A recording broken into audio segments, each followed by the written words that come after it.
Today, we're looking at the intricate dance of nurturing young talent in an era where job hopping is the norm, the balancing act of growth while maintaining a common bond, the skepticism surrounding leadership development programs, and the universal struggle with employee retention.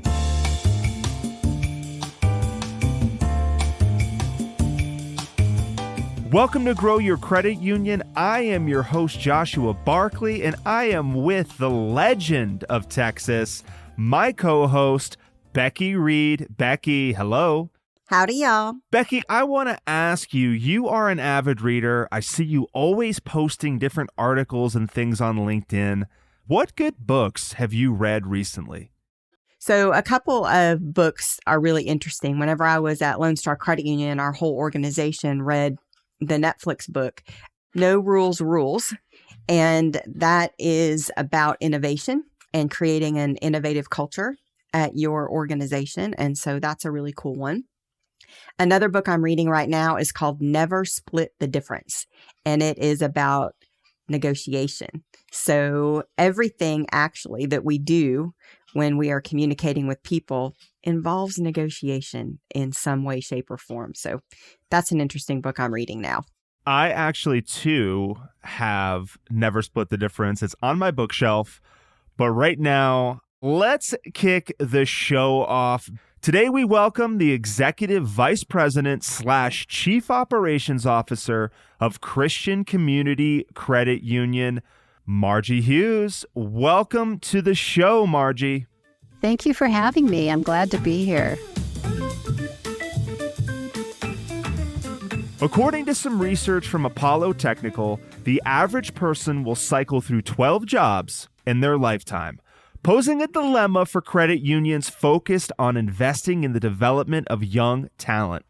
Additionally, the Society of Human Resource Management estimates the cost of losing an employee can range from 6 to 9 months of the departed employee's salary. Margie, what is your approach to allocating resources to grow young talent, despite the probability that many of that young talent will eventually leave? We do take this very seriously. We budget every year. We put in our budget comprehensive training programs, opportunities for staff. We focus on career pathing for all levels of staff. More often than not, we promote from within. And through coaching, performance reviews, we do peer-to-peer coaching. We do our best to help our employees understand how they can move up in the organization. We also foster a culture of transparency and support and feedback and collaboration. We do not have a large turnover in our credit union. I believe we have, and we've shown with peer studies that we have a really good compensation and benefit package as well that shows value to the employees, that we value them. For example, our turnover percentage last year was 5.8%, which is low in the industry from what our studies show anyway. We do a lot of cross-training. We want our staff to explore. We give them opportunity, for example, if they work in member service, we give them opportunity to learn about lending, if they want to learn about accounting. If they wanted to develop into leadership, we provide opportunity for them to do that as well. And we make that very clear through coaching, one-on-one interactions, performance reviews, all the standard stuff. But we truly believe that if our staff work from their strengths and we develop their strengths, they're going to be much happier. And if they're happy, our members are happy, which in the end is the ultimate goal, because we're here for our members. So we really do a lot to promote internal growth for our staff. Becky, you're a cool leader. You know a little something about being a credit union CEO. So talk to me about your philosophy around allocating resources towards nurturing young talent. I think there are two ways to grow early in your career, and that is through education or through experience. And one of the great things that credit unions do is provide that experience for people who are early in their career. But it also is important to create educational experiences for people who are mid-career. So I believe very strongly that I can't grow as a leader unless I help other people grow. So I do not subscribe to the idea that I should be fearful that some up and coming leader is going to take my job. At the end of the day, I want them to take my job because maybe I want to do something else. And the person who succeeded me at Lone Star Credit Union was somebody who I gave an opportunity to grow. I think it's important to provide experience as well as education. Becky, I'm nodding my head the whole time. Succession planning is crucial, but I love when you said, I want them to have my job. I absolutely 100% agree with you. And our leadership team has that same philosophy. They are training up so that they can leave one day or they can move up themselves. I love how you said that. As the trend grows for credit unions to broaden their membership base to cater to a more diverse audience, there's a concern that this expansion might dilute the very essence of what makes credit unions special, their unique common bond. Critics argue that in the pursuit of growth, the foundational principle of serving a specific community could be compromised.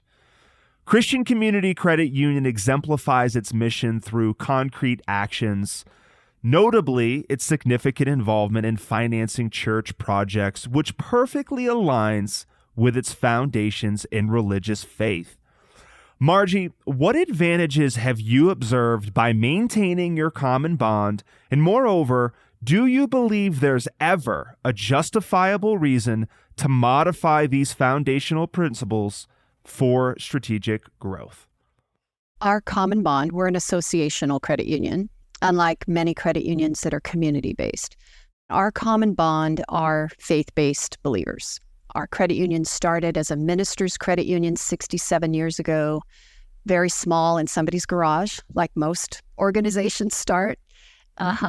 And for family of ministers, and we've grown beyond there, obviously, since. We have members all over the nation and all over the world, actually.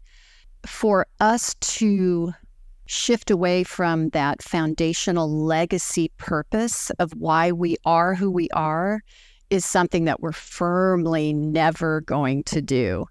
I think any credit union, any financial institution that wants to grow, if their strategy is to adjust their common bond to become community-based versus associational, 100% they should go for it.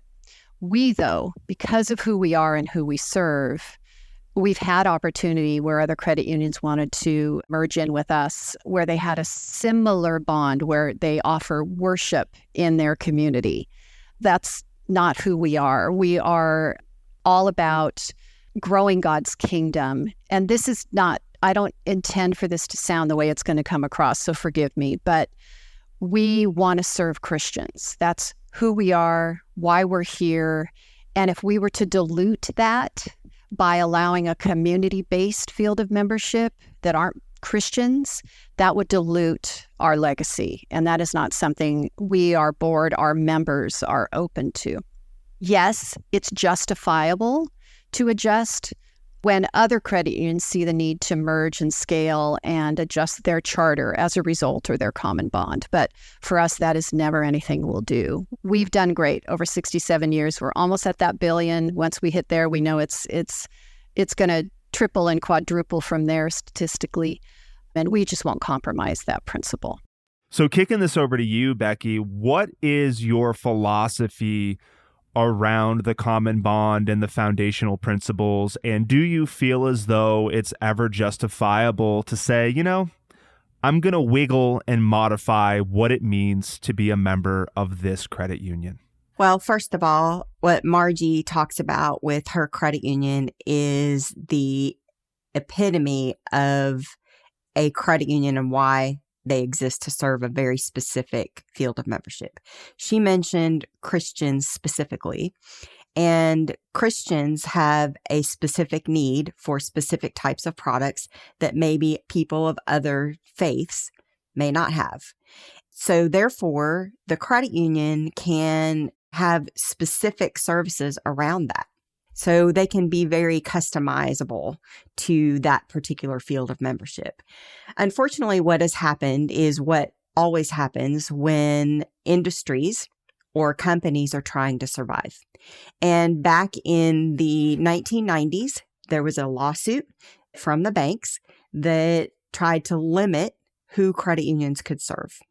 And in an act of survival, many credit unions changed from their very specific field of membership charter to a community charter in order to survive, because there was actually an injunction for a period of time that credit unions could only serve their core field of membership and nobody else. And so many credit unions had to scramble to figure out a way to survive. Now, what you've seen 30 years later is there's a little bit of a dilution. We just were talking about earlier the amount of people who live in North Texas. 7.5 million people live in the DFW Metroplex that is 4 counties here in North Texas that includes Dallas and Fort Worth. It is difficult to prove that there is a very specific field of membership and bond with 7.5 million people.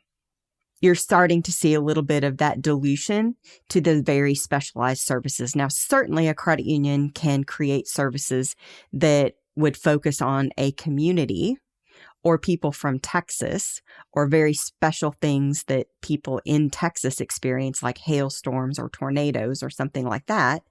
But it's very difficult to do the kinds of things that Margie's credit union is doing for her very specific field of membership. So there is some dilution happening. And personally, I think that dilution is affecting the credit union story. So many people don't understand what a credit union is, the uniqueness of what a credit union provides. Being a member of a financial cooperative means that you are an owner. That is completely different than the way it works with a for-profit financial institution.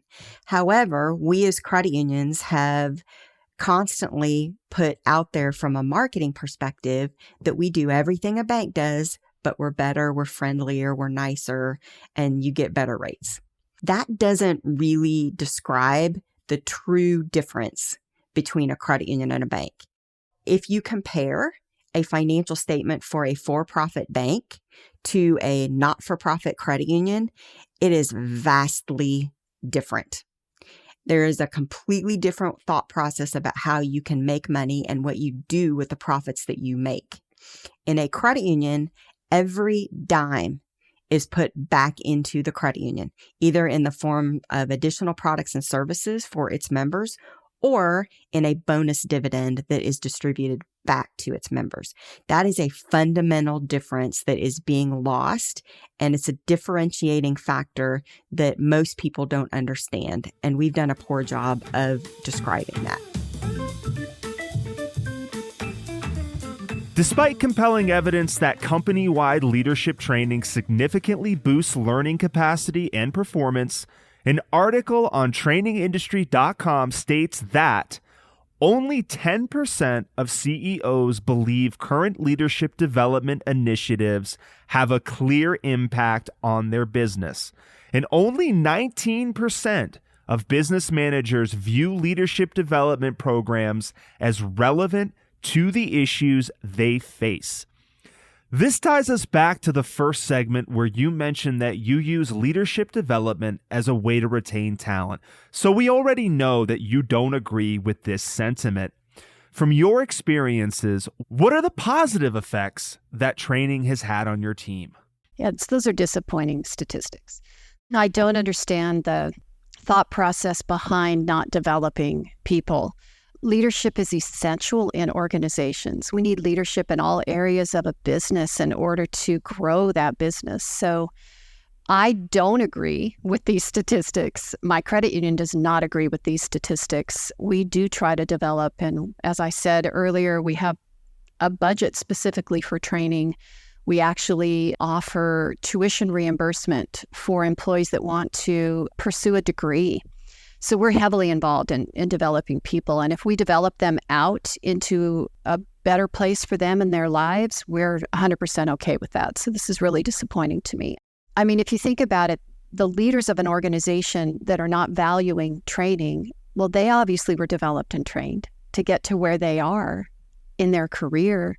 So why are they not thinking back in their life on how they got where they were and wanting to replicate that for others? Maybe they're just too busy, or they don't want to spend the money. But they'll find, in my opinion, in the end, if they don't spend time developing their people are going to leave. And their most passionate people that were once their biggest fan, if they're not consistently developed in their career, they're going to lose a lot of knowledge in that organization. And they're going to find pretty quickly that they need to start training people up. Becky, this stat here indicates to me that there are a lot of leaders not seeing the benefit of training others within the leadership realm. During your tenure as a leader, did you feel like the trainings that you provided your staff were not creating an impact, or do you agree with this particular stat? What's your take? Well, I think training can be divided into a couple of different segments. You have leadership training that Margie is talking about, which involves, in some cases, personal development. And it's talking about making those soft skills better or more prominent or more able to lead others. So leadership training requires coaching, it requires modeling, it requires networking, it requires reading some of those books that we discussed earlier. It requires seeing things from different perspectives. It requires understanding how to manage conflict. So there's a whole different type of training that takes place for developing leaders that doesn't take place when you are developing technical skills. So for example, you have a new employee or somebody that is taking over a new position. Many times those are technical type training. Here's how to use the tools. Here's how to answer this type of question. Here is what we do from a procedure perspective. Here are the regulations that apply to that particular job responsibility. That is a completely different thing. And I think what you find in organizations, and credit unions are not immune to this, is that there's a lot of time spent on technical training and not very much time spent on those soft skills and the leadership training. It takes a different type of trainer. It takes a different type of leader in order to develop those skills. And finally, I'll just address what Margie was saying when she was astounded about these particular statistics. And in her mind, it's like, I can't imagine why anybody wouldn't spend time and resources on developing leadership skills. I mean, I don't think you'll be surprised that I'll drop a truth bomb here. It's complacency and it's comfortableness in power. So it's really easy when you're at the top of the organization or in any C-suite role to get really comfortable with where you are. And it's against human nature to mess with the gravy train, frankly. I get paid. I've been doing this job for 30 years. I know it like the back of my hand. I don't have to think very hard. I just do it. Now, certainly there are times when there are things that are difficult and challenging that you have to deal with that aren't necessarily fun. And that's at the end of the day why you earn the big bucks. But for the most part, if you've been doing it for 30 years, you're probably not very challenged. Unfortunately, there are a lot of leaders in the credit union space, and not just our space, I suspect this happens everywhere, that would prefer to ride out their last 10, 15, or 20 years on the gravy train and not rock the boat. Zebra has just dropped its findings from its 5th annual International Branch Banking Employee Survey. The survey finds that half of the managers and staff they surveyed are eyeing the exit door over the next year, pointing to low job satisfaction as their main gripe. This survey took a deep dive into banks, I know, but whenever I chat with folks at the helm of credit unions, it's clear they're wrestling with a similar beast. Keeping their star players on the team is turning into a bit of a headache. Margie, you and I spoke prior to the show, and you mentioned your employee retention is quite strong. Can you talk to us about how you have accomplished this particular feat? Sure. I started at the beginning with the first question about how we attempt to foster a culture of transparency and collaboration and development. And I think we've obviously done a good job with that. I've been with the company 33 years. We have the average tenure for our 100 plus employees at the 15-year mark. And most of the employees that left in 2023, they retired, and they'd been with us a long time. Staff doesn't typically leave, and we're making assumptions based on our interactions with our staff, our interactions with each other, that they're happy campers and they enjoy what they're doing. But it could be that, and I hope that it is for a good majority, I know it is for me, given who we are as a credit union, that they're here because of who we are and who we serve. But we are not a 501c3, which is an organization that is limited and can limit themselves to only hiring Christians.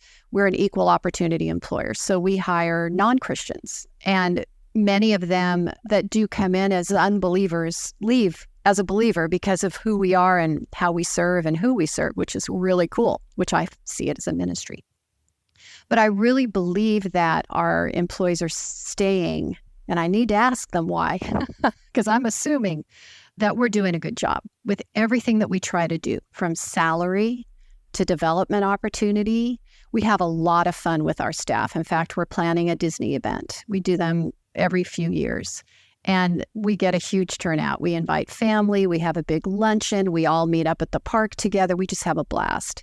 We include our board as well. I don't know if a lot of organizations do that.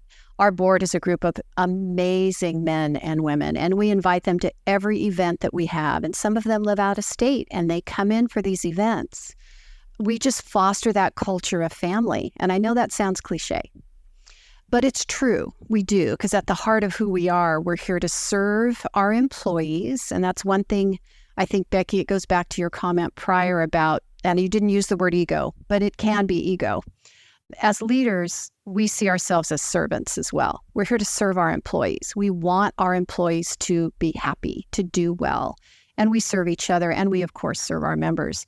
And I just think that culture that we fostered, coupled with our compensation package, opportunity to develop and grow, flexibility in schedule. We have a lot of remote workers, and they love us for that. COVID brought that along.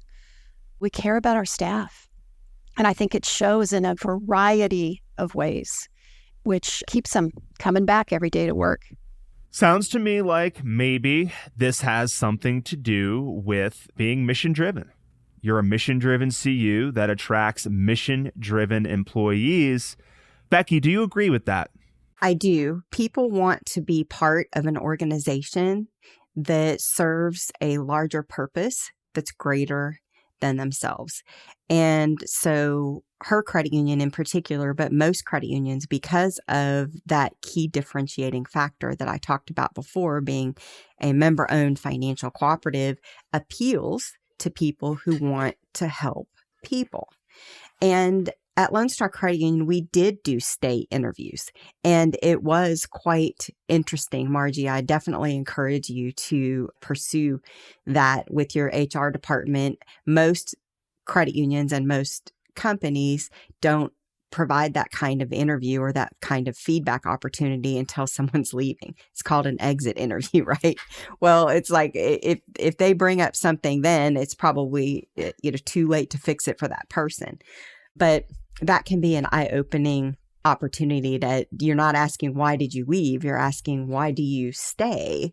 And that's a really awesome opportunity to provide insight for the leadership of the credit union as to what really, truly makes you tick. Because here's the thing, we think we know what the culture is, but the employees on the front lines, they really know what the culture is. And so in order to really understand their perspective, you have to ask. Let's bring this to a close.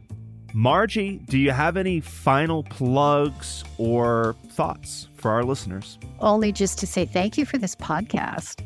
It's awesome. Thank you for inviting me to be a part of this today. I know this will be a very successful podcast. We just need to get the word out that it's out here because your content is really compelling. So thank you for including me today in that, and I'm going to continue to listen. Thank you for being a part of this show, Margie. Becky, do you have any plugs or final thoughts? I do. A frictionless member experience starts with a frictionless employee experience. Be safe out there, guys.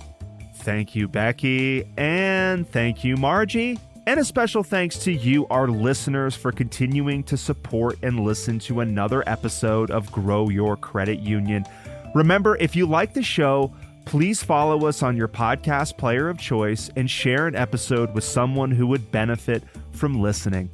If you want to be a guest or would like to talk about sponsorship opportunities, head to growyourcreditunion.com to learn more.